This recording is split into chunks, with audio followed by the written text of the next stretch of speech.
Hey, hello everyone and welcome to Extreme Graphics Tech. My name is Angelo and today we are going to be talking about the RTX 4080.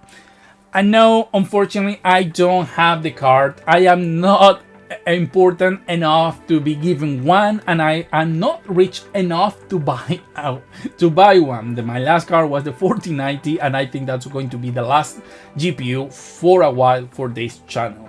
However, I do want to talk about all the reviews, about everything that I've seen, and give you my opinion on the matter because I don't know. I don't want to say Nvidia is in trouble because something that has shown is that the people tend to like Nvidia always more, no matter what they put out against AMD. Okay, this is a fact. Nvidia still has the most share of the GPU market in terms of discrete cards. So I won't say they are in trouble, but they are in a very complicated position and situation. And this all started because of the overstock that they have on Ampere Car Series RTX 3000. When the crypto boom happened and all, they were producing all these cars and selling and so on, and they went through the roof on price. Then the crypto crash, and now they have all this overstock of cars, and obviously they don't know how to get rid of them. Because if you know, the 3090 Ti cost $2,000 if I don't remember wrong, and that car now can be found for around $1,000.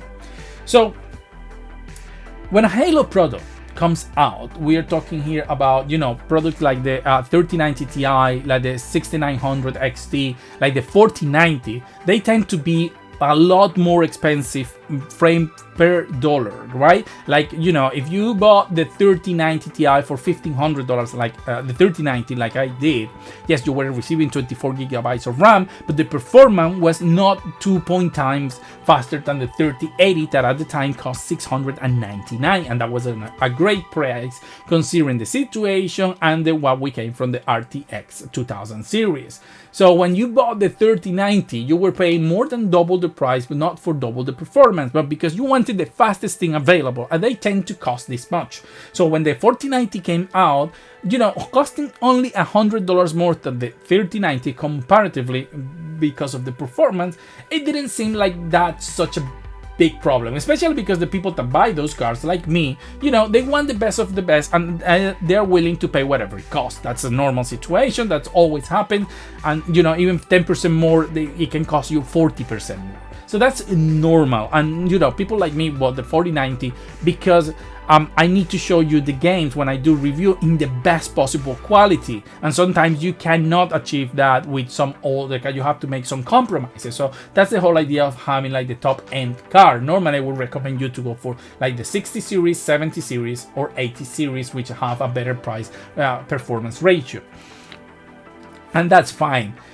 But however, what's happening here is completely weird. And I have to say, I'm not one of those who cares about naming convention, because many people were angry that they were called 4080, that they need to be a 4070 or whatever. I don't care about the naming convention, because I think as a user that is going to buy this, all you have to care is not how it's named, but it's about price per performance. So if they call a car, like 4060, but it behaves like a 4090 and it costs less, then just buy that. You know what I mean? So it's not the name. I don't care how they call it.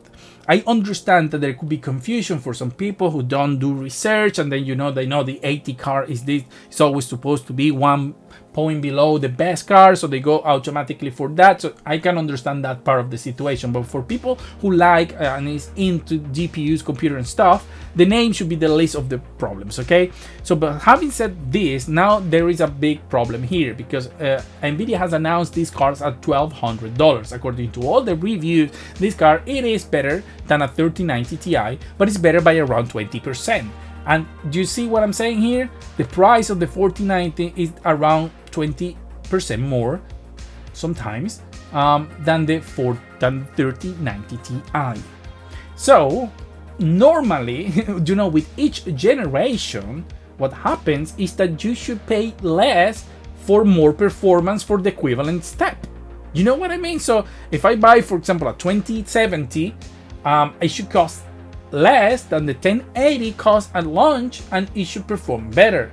because that's normally how it's been, at least for all my life. I've been buying GPUs. So if you wait for the next generation, that is what should happen, right? So for example, the 3060 should be at least as fast as the 2070, something like that, right? And it should cost less because it's a new generation. All go down and you're more accessible to the same level of cars. However, here that's not what's happening. This car costs more than twice what the 3080 cost at the time, and that's what we are comparing with, right? Because you are thinking of the same level of performance. This car doesn't give you twice the performance, doesn't give you twice the RAM, and however, you're paying more. So basically there is no gain. So what does that mean is that the 3080 the 4080 even not being twice, yes, it's faster than the 3080, 3090 Ti. However, what you have expected is for it to be faster but cost less. But what's the biggest problem?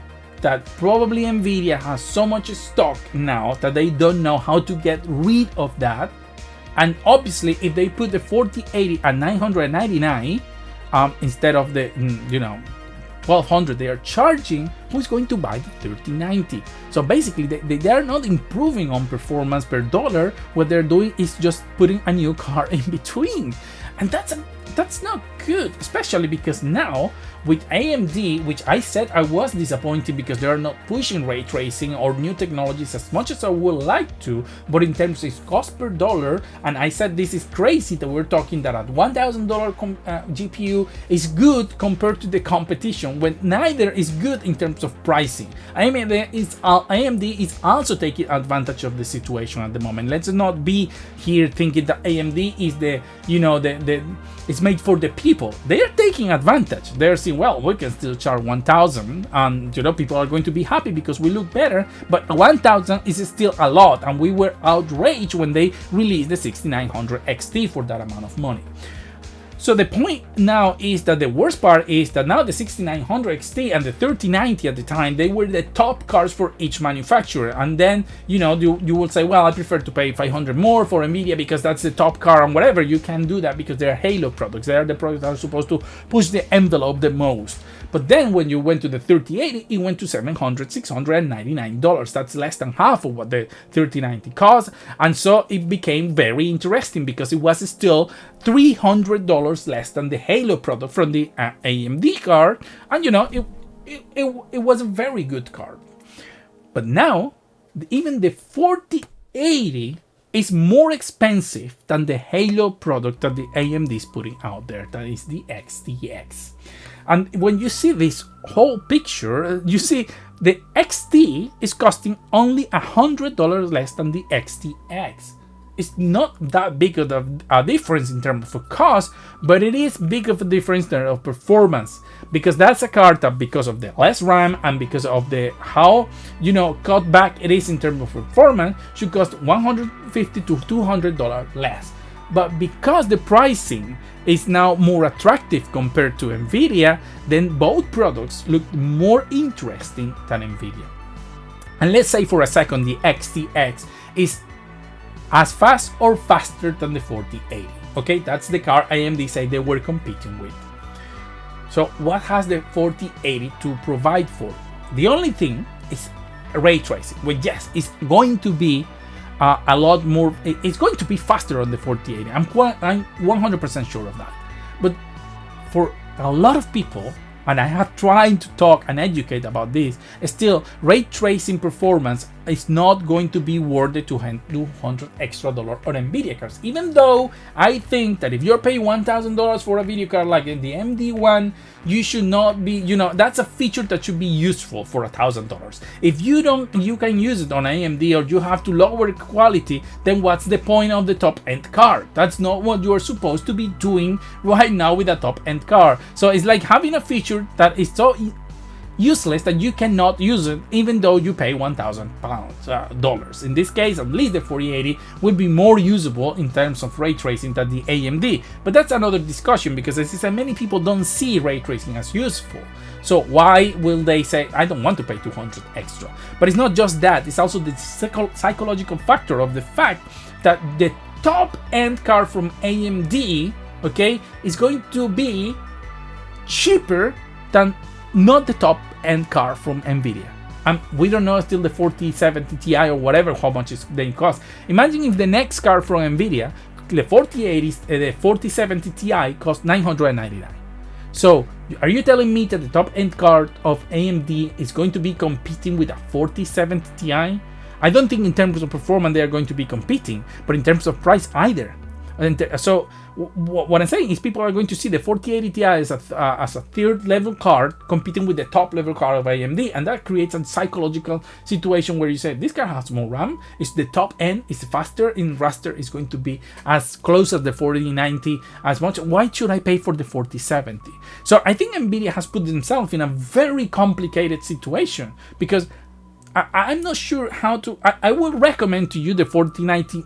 No problem if you are looking for that sort of performance and you are willing to pay that amount of price.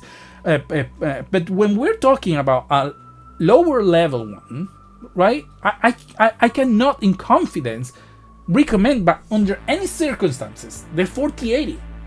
Because why not a 3080, a 3080 Ti? Of course, if you find them in a lower price. Because, in the stack, they seems to be exactly priced according to the performance, which is not what a new generation is supposed to do, discarding the Halo product. As I said at the beginning, if you buy a 4080 now, it should not only be faster than the previous 4080, but faster than a 3090, but also cost the same as the previous 4080, or even less. Well, let's say the same, right? Because we're talking 4080, it's not the 4090. But the problem here is that the 4080 now is costing less than the 3090 than before, more than the 3090 Ti from before. So initially, when I buy a card, the top level should go lower than the one I'm surpassing. In this case, the 4080 is surpassing the 3090 Ti, and it's costing more. So what's the point? Well, it makes no sense. Why shouldn't I buy the 3090 Ti? Yes, there is new technologies, the DLSS 3, which again, many people don't like it because they're fake frames and whatever. So that's not a reason people are going to spend $200 more on your car. And now talking about dollars, we're talking here MSRP all the time. But we know MSRP is a fantasy unless you get like a proper Founders Edition, which they are rare. For example, here in Europe, the 4080 starts at 1,400 euros. I was going to say in pound because I live in the UK and that's the prices here. So, but to make it more universal, here Europe is paying 1,400 and more, 1,500. So makes even less sense for the 4080 to cost that amount of money, because it's costing basically the same as the 3090 when it came out. And yes, it's giving you more performance, but it's not the jump in performance that you were expecting. And that was supposed to be reserved for the 4090. So this is, I don't know, I see this as a very tricky situation for Nvidia. And as I said, I don't want to say they are in trouble, because they have shown that people are willing to pay whatever amount of money for their card, because they have the trust of the people. They have always responded. Normally their technology is up there. They're always innovating, bringing new things, and AMD seems to always be one step back on this regards, even though they have amazing and great things, and even open source things, that they provide, like FSR and so on, that works for everyone, and that's good. However, people still, prefer in many ways Nvidia, because they point always to that new technological front. When you show a game and you show the game looking better and with faster frames because it's using ray tracing to AMD, that's the sort of thing people see, even though then they buy the car and they don't use ray tracing because they find it useless. But at the end of the day, that's the thing that gets into the mind of the people that are buying without knowing. So I don't know. I just hope we can, we still need to see the AMD cards, and they don't come out until the 13th of December. So it's hard to evaluate the situation here and see how much the value proposal of AMD is going to affect Nvidia in this case. So yeah, it's not great. It's not great, and unfortunately, Intel, is working on a different league and is not doing the stride I wish they were. I am going to support Intel as much as I can. I'm going to keep showing games running on Intel on every new review I do, because I really want them to do well, so we have more competition. And I wish I could get an AMD 7900 XT or XTX to keep, testing for, but I don't think I will. Unfortunately, they are too expensive for me and out of my reach. So if anyone from AMD is seeing this, please, if you want to hook me up, that would be great. I have a Spanish channel too with 15k subscribers, so I will be doing reviews on both, obviously. So you have, 2 reviews for one. But the point is that I'm trying to make it here is that Nvidia is in a tricky situation. The price is not good, and I cannot recommend the product for that price. I think the 4080 is great, has amazing performance. It really works very well, but it's not bringing anything to the table if you can get 20% less performance for 20% less money. So we are at the same point, and that's available right now with the 3090 Ti. I think this is a product, from my point of view, that shouldn't have cost more than $800. This should have been the equivalent of the $699, maybe $799 will have been the excellent proper price, and where this will have put even AMD in a very complicated situation in terms of performance. I think AMD knew the prices of this card before announcing them, but and that's why it has put Nvidia in a very constrained situation. So let's see how the months ahead develop, because I think they're going to be very interesting in terms of technology. Let's see what happens. But what do you think about this? Do you have anything? Are you going to buy AMD? Are you still willing to go to Nvidia? So what's your thought? Maybe Ampere, or maybe the 6000 series from AMD? So what are you going to do from here now that we at least know some of the roadmap ahead of us? Please let your comments in the comments below, and as always, like and subscribe, because you are helping me a lot with that. Thank you very much, and see you on the next video.